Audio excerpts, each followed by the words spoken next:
Thank you, and we will invite Dr. Taraprasad Das to present his antibiotic susceptibility in endophthalmitis management study.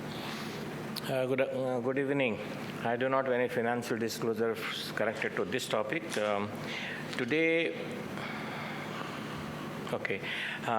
both AMS standing for antimicrobial susceptibility and AMR standing for antimicrobial resistance, very important to study and periodically study so that in a treatment of any infectious disease of the body or the eye. We're talking about the EMS. EMS stands for Endophthalmitis Management Study. It is a multi-center prospective randomized clinical trial. This is registered under the Clinical Trial Registry of India, number given there. We are running it now in 4 centers in 3 states of India. Sample size calculated is 436, and it is completely funded by the Hyderabad Research Foundation of Taraprasad Institute. The flow diagram shows that how do we recruit and how to treat patients of endophthalmitis in the EMS. It does not depend on what vision you have got. We said that what is your inflammation score, we'll talk a little later. Those inflammation score of less than 10, we'll do a TAP standing for intravitreal injection and vitreous biopsy. Then of those who have got inflammation score of more than 10, we'll treat it with the vitrectomy with antibiotic injection intravitreal. Either side is randomized to 2 kinds of combination drugs intravitreal. One is vancomycin ceftazidime used by EVS, other is vancomycin imipenem. All the eyes will receive dexamethasone intravitreal. Those found culture or microscopy of fungus positive, they will be also randomized. They're randomized to receive either intravitreal voriconazole or amphotericin B. These are study drugs for the EMS, and the important thing is this, that we had imipenem initially designed, but then after interim analysis for some reason, which we will not be able to complete this today, you already published though, we changed to colistin with all the doses written there. So intravitreal, topical, systemic, and oral, all mentioned here. We're talking about inflammation score. Inflammation score is measured by the 4 cardinal tissues of cornea, interchamber, iris, and vitreous, where you can actually examine by slit lamp or ophthalmoscopy or ultrasonography. They're all into 4 cardinal points of 1 to 4, 0 being all clear. And this shown that how do we cornea example, transparency, and abscess, and similarly. In case we find that one area is completely opaque, let's say this is completely opaque, you can't examine anything further, then allows to add certain points. Then arrive at a particular number on best that and they look at the X number, then it's less than 10, you do a TAP, more than 10, you do a vitrectomy with antibiotic injections, etc.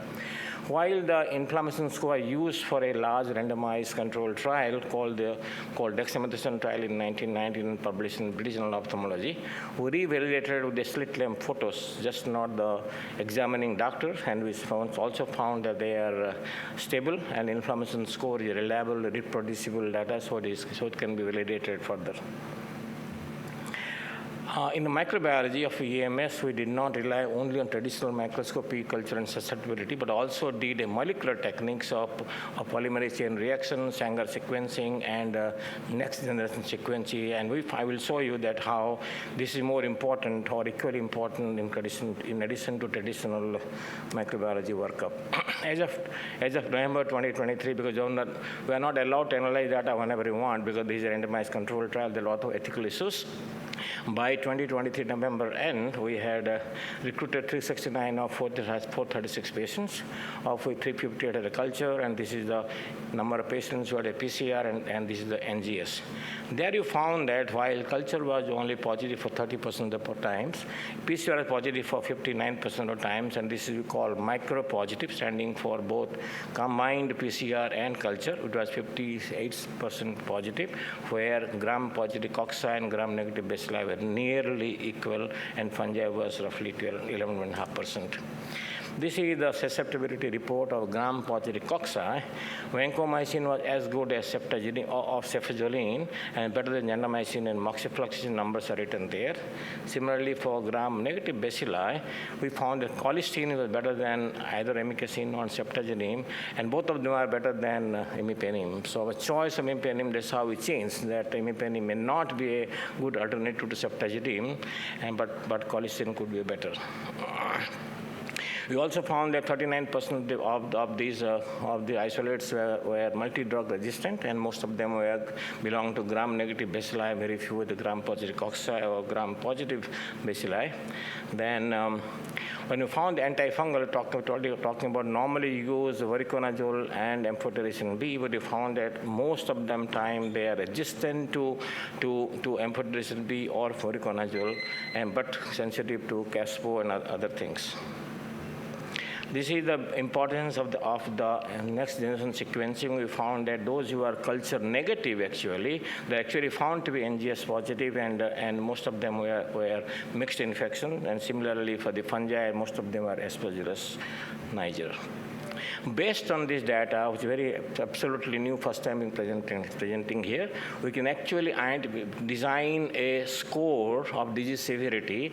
If the iris is visible, which is called corneal clarity, is less than 2, then there is a hypopyon less than 25%, but vision is less than 2400. We call it a micro-positive because it is both sequence and culture.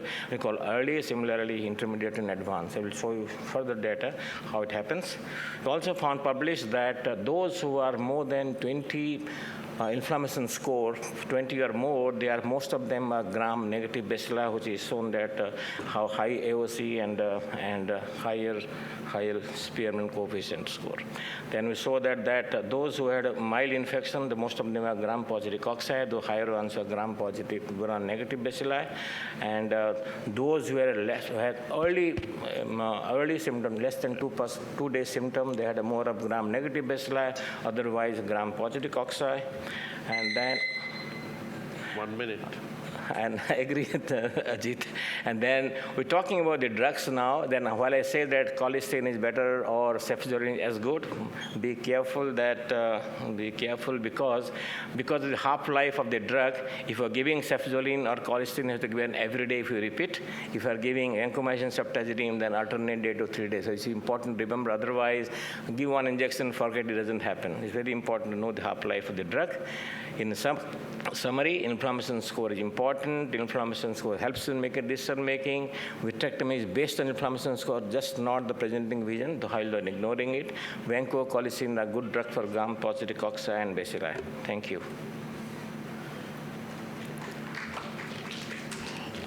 Thank you so much, sir. I think it really highlights that how we have to change our practice of managing endophthalmitis. I was just wondering, which antifungal would you propose as the first line now? Good question. Manisha, of this total, we have 21 fungal infections based on the NGS. That's not on the culture. Culture is only 7 or 6 actually. And we given only voriconazole and amphotericin B. But very surprisingly, most of them are resistant to these two drugs.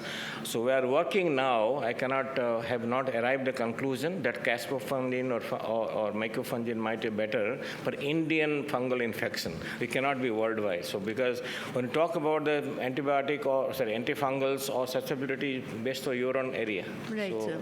I cannot answer the question now, but I'm working on it. Right. Other surprising thing is that there is something called acute fungal endophthalmitis. Normally fungal endophthalmitis are chronic. So I'm very surprised about that. So looking at the clinical data, when do suspect acute fungal endophthalmitis? My desire is that before you get a macro report in 5 to 7 days later, can you start treating properly instead of working on something else?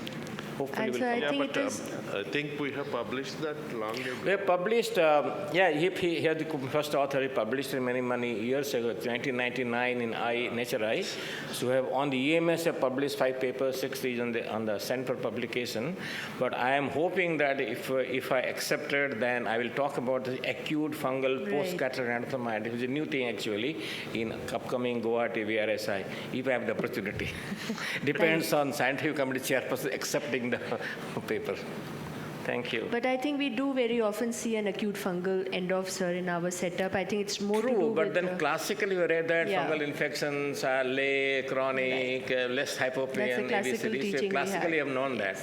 So when we had a 16% fungal infection, up to 16%, then, and you and I worked together, right? We published 730 fungal endophthalmitis in India, cohort from Delhi to Chandigarh, from Pune to Guwahati, Right. and we know what it is, but then we will come out with a larger truth.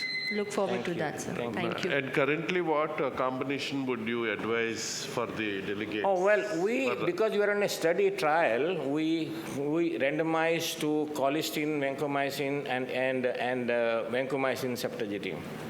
Because we are in a trial, in a study. So if you say that what we'll do ultimately use, I do not know. I might prefer colistin today. Okay.